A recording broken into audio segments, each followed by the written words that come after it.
to you all. I'm glad you're here. I think I have an interesting video for you. Some of you were asking about collecting rifles, and you know that there is a lot of interest in Mauser rifles, even though they're mostly quite old. Although you can buy a brand new Mauser 98 made in Yugoslavia. I think they're called Zastava. Anyhow, that's not the subject of today's video. I'll first off draw your attention to this rifle. This is a Brazilian Mauser, and some of you wrote me wondering, you know, when do you know you've hit something really special in gun collecting? And this is a Brazilian Mauser model 1908 in just about mint condition. There's some minor speckling on the bolt handle and on the bolt body. The crest on the receiver, which is typical of Mausers ordered by different countries. This is the Brazilian crest. It's untouched. It may look like this needs bluing. Quite a few countries ordered their Mausers from Mauser with no bluing. Brazil, Argentina, and some others. This was made in Berlin. I'll flip it around in a little while. So everything that you would want in a Mauser, an original one, is here. The stock is near perfect. The bottom metal is fine. I didn't polish it or anything for filming. It's just the way I bought it. And I'll turn it around. You'll be able to see there's even a muzzle cap that just turns on and off. That was to prevent debris or what have you from entering the muzzle. The barrel bands are perfect. The bluing's perfect. And the bore is flat new. So, you know, you could look what something like this is worth. They're definitely not going down in value anytime soon, and you simply don't come across this kind of firearm very often. In fact, I don't remember ever buying one this perfect. It even has the original factory target, which I should have probably shared with you, that they delivered from the factory to show the accuracy, which is actually excellent accuracy. So I thought I'd show you that Brazilian Mauser, but that's not actually what the video is about. The video is, well, it's about a few things, and I'll just reassemble this, sort of, and you'll see. I mean, at first blush, if I didn't say they were different, most people would say, well, maybe the bolt handle is a little different, the cocking piece is different. You can see this little piece, that's the cocking piece, that looks a little bit like a Springfield. But essentially, I think, like I said, at first blush it kind of looks like maybe the same gun, but they're entirely different. This one is not in as great condition. This stock is not walnut. It's actually not too far off from oak. This is a Mexican Mauser. I was looking for one of these for a long time, and this arrived in the mail, and at first I thought that it was just a disaster.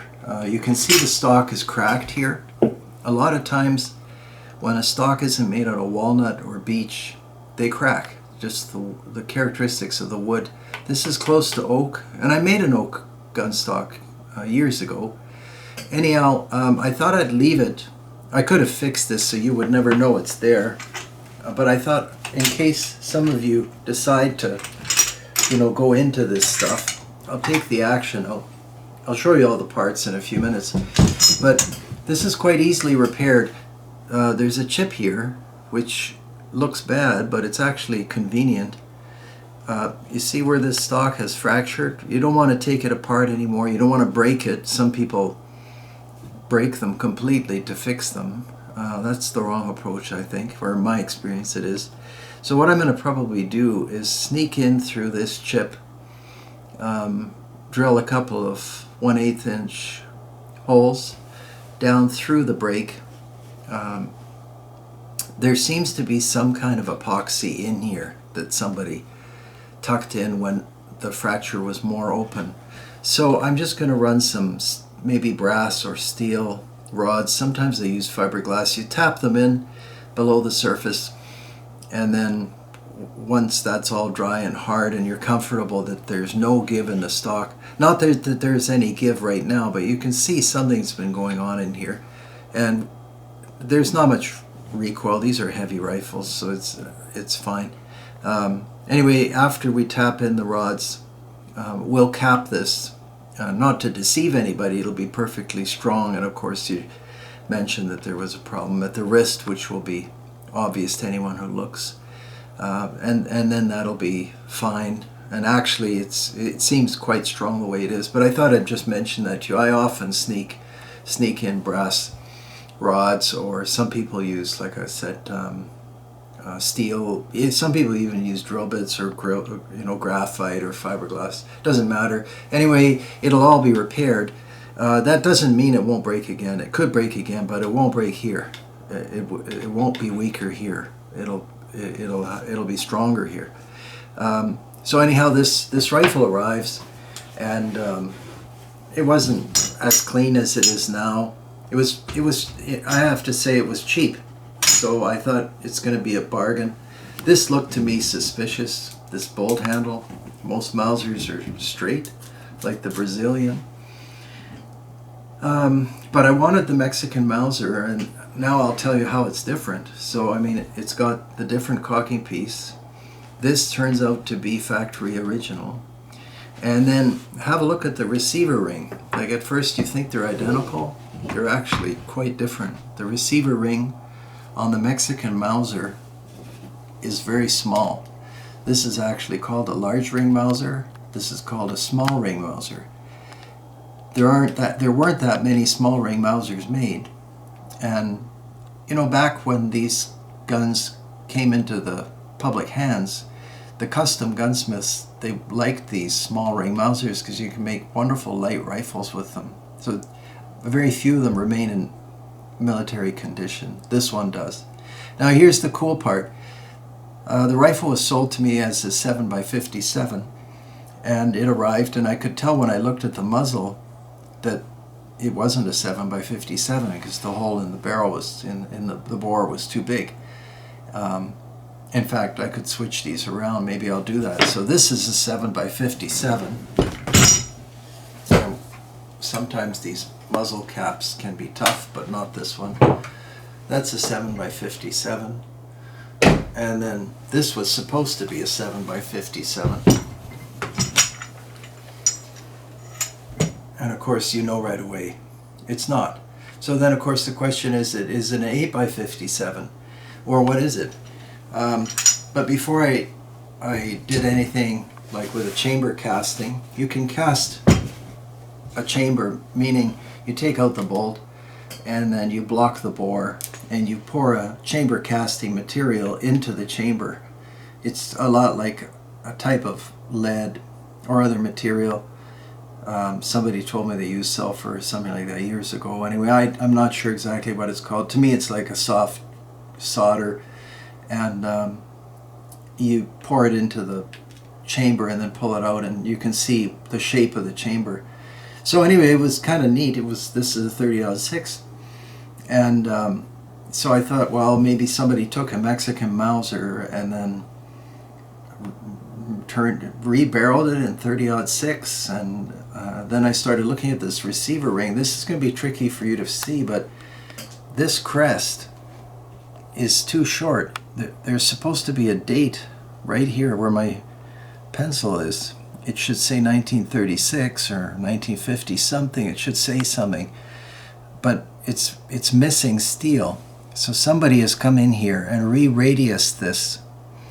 So the minute I saw this re-radiusing, that this receiver ring was too short, well, a couple of thoughts. First off, is it safe? And then secondly, is it just somebody working in their garage, or is it an original rifle? So then it's hard to tell from the re-radiusing. The headspace was good. Chambers 30-06. That was consistent with everything else I could see. The 1936 Mexican Mauser was 7x57, like the Brazilian. Later on, they switched to 30-06 in another version of their Mauser military rifles. Anyhow, I'll save you all the intrigue. This is an original Mexican Mauser. I talked to a guy who knows these Mexican Mausers, and this was an arsenal conversion. It wasn't done in a garage.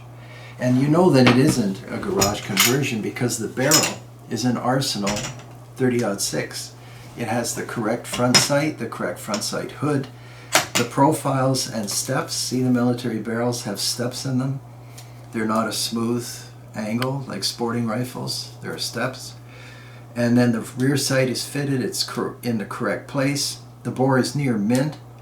And effectively, what my collector expert tells me is this was a 1936 small ring Mexican Mauser in 7x57, which may never have made it into the field or into the rack in 7x57. They might have had the actions around and converted them to 30-06. In order to get the longer 30-06 cartridge to work in this action, they had to open it up. So they opened it up at the front. Now, I invite you Mauser experts to correct me, but that's what I've been able to put together so far. And for those of you that were asking me a lot of questions about collecting and how you make money in collecting and, you know, why is it interesting? Well, this would be a perfect example. It's kind of like an investigation. So as far as I know, this is an original small ring Mexican Mauser, probably in 1936, that was arsenal converted to 30-06 instead of 7x57.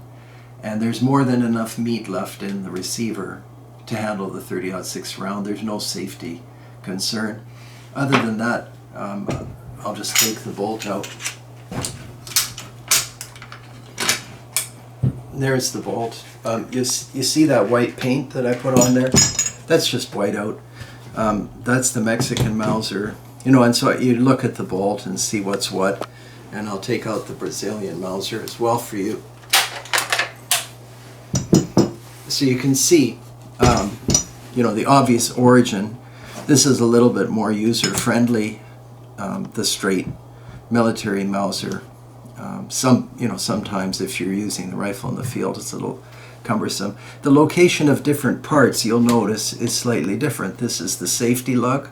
So even if these lugs sheared off, which I've never seen, and no one I know has ever seen in a Mauser, even if these lugs sheared off, the bolt is going to be caught by the safety lug. And then if something happened with the safety lug, the bolt handle base would catch it. This is Mexican Mauser, this is the Brazilian Mauser, and this is an FN. I was just working on something else, so I had it on the table. Actually, I was trying to see if the FN would fit the Mexican. I knew it wouldn't, but I wanted to see tolerances and things like that, just to learn. So anyhow, I don't need to do anything except here a little bit of white paint was removed.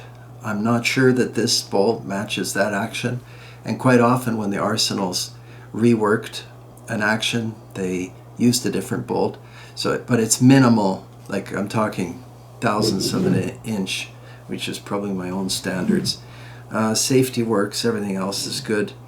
And then the other components, I won't be doing much here. You don't want to fiddle around with an original military Mauser, but you can see how superb the machining is. I can't tell you the feeling of the action, but it is glass hard.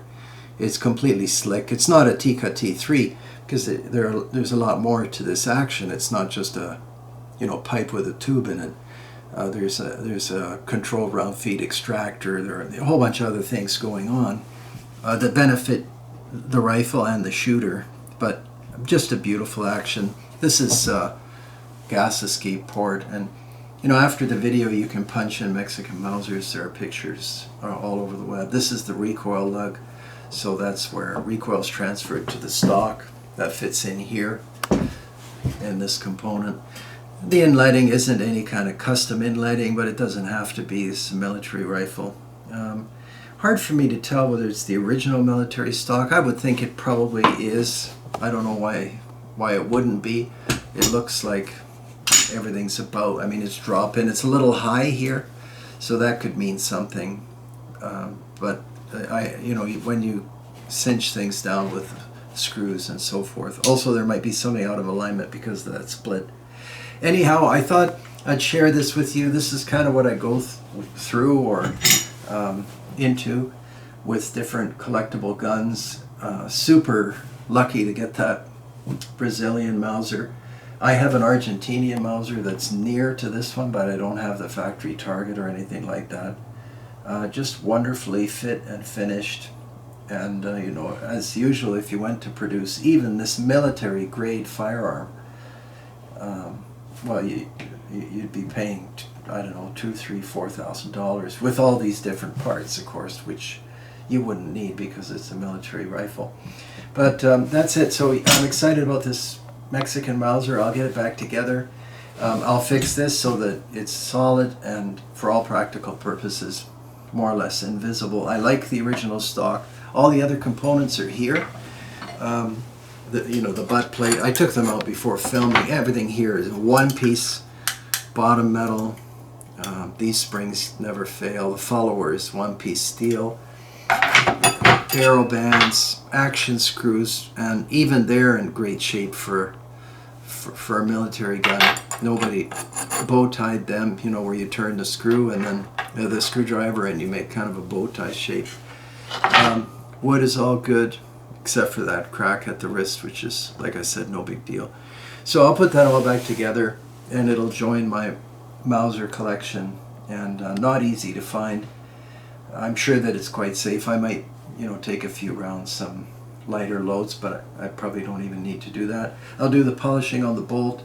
That's easy. I might put it in a new extractor. This one is slightly worn, but you know, most of the time with these Mausers, you think it's no good or maybe could be better, and then you take it to the range and they're just excellent. They just seem to never stop working.